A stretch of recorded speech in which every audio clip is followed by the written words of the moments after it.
ನಿನ್ನೆ ತಮ್ಮ ಕಾರಿಗೆ ಮುತ್ತಿಗೆ ಹಾಕಿದ್ದ ಸಂಸದ ಜಿಎಂ ಸಿದ್ದೇಶ್ವರ್ ಕೆರಳಿ ಕೆಂಡವಾಗಿದ್ದಾರೆ. ಚನ್ನಗಿರಿ ವಿಜಯ ಸಂಕಲ್ಪ ಸಮಾವೇಶಕ್ಕೆ ಹೋಗೋಕೆ ಇಷ್ಟ ಇರಲಿಲ್ಲ.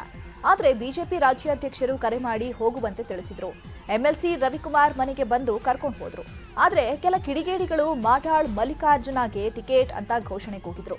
ನಾನು ಕಾರಿನ ಗ್ಲಾಸ್ ಏರಿಸಿದಾಗ ಗ್ಲಾಸಿಗೆ ಒಡೆದ್ರು ಅಂತ ಕಿಡಿಕಾರಿದ್ರು.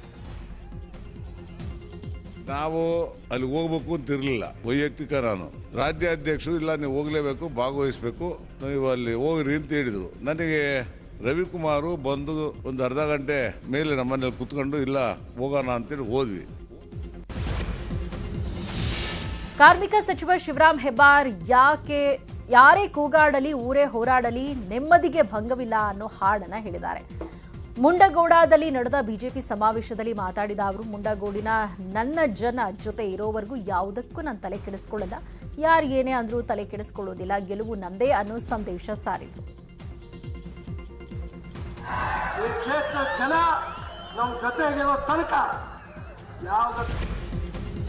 ಆಡಿಯೋದಲ್ಲಿ ಶಿವಲಿಂಗೇಗೌಡ ಹೇಳಿರೋದು ಸತ್ಯ ಅಲ್ಲ ಅಂತ ಧರ್ಮಸ್ಥಳದಲ್ಲಿ ಬಂದು ಪ್ರಮಾಣ ಮಾಡಲಿ. ನಾನೇನಾದ್ರೂ ಒಂದು ಪದ ಎಡಿಟ್ ಮಾಡಿರೋದನ್ನ ತೋರಿಸಿದ್ರೆ ಆ ಧರ್ಮಸ್ಥಳದ ಮಂಜುನಾಥ ನನ್ನನ್ನ ನೋಡ್ಕೊಳ್ಳಲಿ ಅಂತ ಎಚ್.ಡಿ. ರೇವಣ್ಣ ಸವಾಲೆಸೆದಿದ್ದಾರೆ. ಇತ್ತೀಚೆಗೆ ವೈರಲ್ ಆಗಿದ್ದ ಎಚ್.ಡಿ. ರೇವಣ್ಣ ಹಾಗೂ ಅರಸೀಕೆರೆ ಕೆಎಂ ಶಿವಲಿಂಗೇಗೌಡ ಆಡಿಯೋ ಕುರಿತು ಅರಸೀಕೆರೆಯಲ್ಲಿ ಮಾತನಾಡಿದ ಅವರು, ಆ ಹುಡುಗ ಆಡಿಯೋ ರೆಕಾರ್ಡ್ ಮಾಡಿರೋದು ನನಗೆ ಗೊತ್ತಿಲ್ಲ ಅಂತ ಹೇಳಿದರು. ಕರ್ನಾಟಕ ವಿಧಾನಸಭಾ ಚುನಾವಣೆಗೆ ಆಮ್ ಆದ್ಮಿ ಪಕ್ಷ 80 ಜನರ ಮೊದಲ ಪಟ್ಟಿ ಬಿಡುಗಡೆ ಮಾಡಿದೆ. ಮೊದಲ ಪಟ್ಟಿಯಲ್ಲಿ 45 ವರ್ಷಕ್ಕಿಂತ ಕೆಳಗಿನವರಿದ್ದಾರೆ. ಮೊದಲ ಲಿಸ್ಟ್ನಲ್ಲಿ 7 ರೈತರು, 7 ಮಹಿಳೆಯರು, 7 ಸಮಾಜ ಸೇವಕರು, 13 ವಕೀಲರು, 4 ವೈದ್ಯರು ಹಾಗೂ ಪತ್ರಕರ್ತರಿದ್ದಾರೆ. ಇಂಜಿನಿಯರ್ಸ್ ಕೂಡ ಇದ್ದಾರೆ.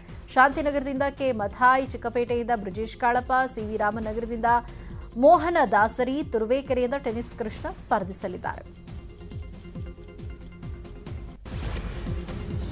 ಬೆಂಗಳೂರು ಉತ್ತರ ವಿಶ್ವವಿದ್ಯಾಲಯಕ್ಕೆ 2ನೇ ಬಾರಿ ಭೂಮಿ ಪೂಜೆ ಕಾರ್ಯ ನಡೆದಿದೆ. ಚುನಾವಣಾ ಹೊತ್ತಲ್ಲಿ ಸಚಿವರಾದ ಅಶ್ವತ್ಥ ನಾರಾಯಣ್, ಡಾಕ್ಟರ್ ಕೆ ಸುಧಾಕರ್ ಶಂಕುಸ್ಥಾಪನೆ ಕಾರ್ಯ ನೆರವೇರಿಸಿದ್ದಾರೆ. ಶಿಡ್ಲಘಟ್ಟ ತಾಲೂಕಿನ ಅಮರಾವತಿ ಗ್ರಾಮದ ಬಳಿ ಶಿಲಾನ್ಯಾಸ ಕಾರ್ಯಕ್ರಮ ನಡೆದಿದೆ. 1 ವರ್ಷದ ಹಿಂದೆಯೂ ಶಿಲಾನ್ಯಾಸ ಕಾರ್ಯಕ್ರಮ ಮಾಡಲಾಗಿತ್ತು. ಶಿವಮೊಗ್ಗ ಡಿಸಿ ಕಚೇರಿ ಮೇಲೆ ಆಸಾನ್ ಕೂಗಿದ್ದನ್ನು ಖಂಡಿಸಿ ಬಜರಂಗದಳ ಕಾರ್ಯಕರ್ತರು ಪ್ರತಿಭಟನೆ ನಡೆಸಿದರು. ಮುಸಲ್ಮಾನರು ಮತಾಂಧತೆ ಹರಡುತ್ತಿದ್ದಾರೆ ಅಂತ ಕಿಡಿಕಾರಿದ್ರು. ಎಸ್ಡಿಪಿಐನವರು ಸಂವಿಧಾನ ವಿರೋಧಿಗಳು ಅಂತ ಧಿಕ್ಕಾರ ಕೂಗಿದ್ರು. ಈ ವೇಳೆ ಡಿಸಿ ಕಚೇರಿ ಶುದ್ಧಗೊಳಿಸಲು ತಂದಿದ್ದ ಗೋಮೂತ್ರವನ್ನ ಪೊಲೀಸರು ವಶಕ್ಕೆ ಪಡೆದರು.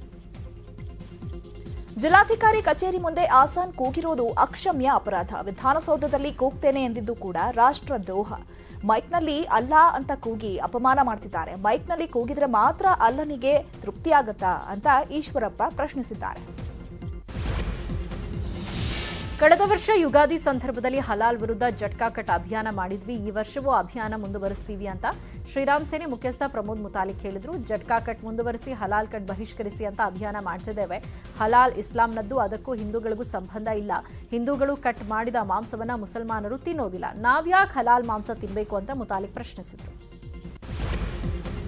ಬಿಜೆಪಿ ಗೆಲ್ಲುತ್ತೆ ಅಂತ ಪಕ್ಷದ ಮುಖಂಡರೊಬ್ಬರು ಇಡೀ ಆಸ್ತಿ ಅಡವಿಟ್ಟಿದ್ದಾರೆ. ಚಿಕ್ಕಮಗಳೂರಿನ ಕಡೂರು ಕ್ಷೇತ್ರದಲ್ಲಿ ಬೆಳ್ಳಿ ಪ್ರಕಾಶ್ ಗೆಲ್ತಾರೆ. 1 ಕೋಟಿ 2 ಕೋಟಿ ಎಷ್ಟು ಕಟ್ಟಿರೋ ಕಟ್ಟಿ ಅಂತ ಚಾಲೆಂಜ್ ಹಾಕಿದ್ದಾರೆ. ಹೌದು, ಗೌಡಲಕೊಪ್ಪಲು ಗ್ರಾಮದ ಹನುಮಂತಪ್ಪ ಎಂಬ ಬಿಜೆಪಿ ನಾಯಕ ಇಂಥದ್ದೊಂದು ಚಾಲೆಂಜ್ ಹಾಕಿದ್ದಾರೆ. ಚಾಲೆಂಜ್ ಮಾಡೋರು ಬರಲಿ, ನನ್ನ ಆಸ್ತಿಯ ಹಕ್ಕುಪತ್ರಕ್ಕೆ ಸಹಿ ಮಾಡಿಕೊಡ್ತೇನೆ ಅಂತ ಹೇಳಿದ್ದಾರೆ.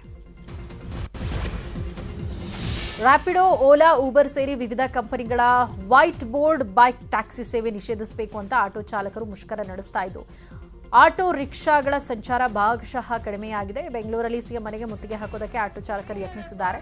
ಮೆಜೆಸ್ಟಿಕ್ ಬಳಿ ಆಟೋ ಚಾಲಕರನ್ನ ಪೊಲೀಸರು ವಶಕ್ಕೆ ಪಡೆದ್ರು. ಆದ್ದರಿಂದ ಮೆಜೆಸ್ಟಿಕ್ ರೈಲ್ವೆ ನಿಲ್ದಾಣದ ರಸ್ತೆ ಬಂದ್ ಆಗಿತ್ತು. ಪೊಲೀಸರು ಆಟೋ ಚಾಲಕರ ನಡುವೆ ವಾಕ್ ಸಮರವೂ ನಡೆಯಿತು.